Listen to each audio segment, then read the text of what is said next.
Bonjour, toi qui m'écoutes. Équilibre, c'est le titre de la méditation du 25 septembre. Voici, je vous envoie comme des brebis au milieu des loups. Soyez donc prudents comme les serpents et simples comme les colombes. Matthieu 10, verset 16. La mission que Jésus a confiée à ses disciples comporte des risques. Elle se heurte aux intérêts de certains qui s'y opposent. Pour la mener à bien, il faut donc à la fois l'audace des colombes et la prudence des serpents. Ces vertus sont tellement opposées que seul Dieu peut nous aider à les mettre en pratique de manière égale en évitant à la fois la témérité et la lâcheté.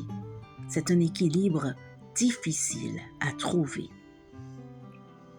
Dans un parc de la ville de Berne, appelé Rosengarten, j'ai souvent aimé regarder des jeunes faire ce qu'ils appellent de la slackline, un sport urbain qui consiste à marcher et à faire des acrobaties sur une bande plate d'environ 5 cm de large seulement, tendue entre deux arbres à des hauteurs variables. Le défi consiste à rester en équilibre sur la ceinture tendue sans tomber. Les athlètes m'ont expliqué que l'agilité physique ne suffit pas pour maîtriser cette discipline.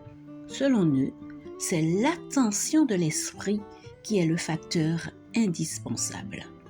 Dès que l'on se déconcentre, on tombe.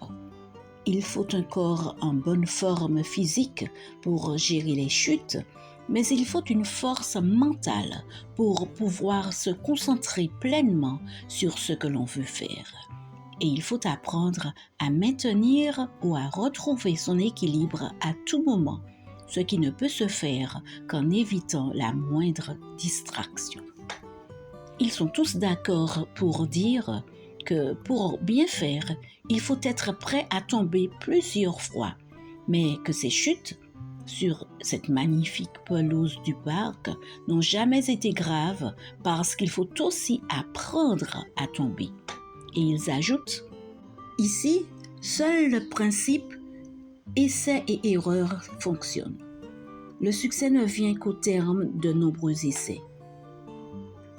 Il n'est pas facile de maintenir l'équilibre dans tous les domaines de notre vie, ni sur un bord étroit, ni sur la grande place, avenue ou autoroute de nos relations sociales. L'équilibre religieux n'est pas non plus facile à atteindre. L'excès de zèle de certains peut conduire au fanatisme, à un prosélytisme agressif, voire à l'inquisition ou à la guerre sainte, tandis que la tolérance présumée d'autres conduit à une indifférence totale à l'égard des besoins spirituels les plus urgents de leurs voisins. Un bon exemple d'équilibre entre l'audace et la prudence est donné par Jésus lorsqu'on l'interroge sur le devoir des croyants de payer un tribut au gouvernement. Dans une réponse brillante de dynamisme religieux, il répond « Rendez à César ce qui est à César et à Dieu ce qui est à Dieu. » Seigneur, donne-moi ton équilibre. Fais que je sois à la fois résolu et prudent. Amen. Bonne journée sous le regard de Dieu.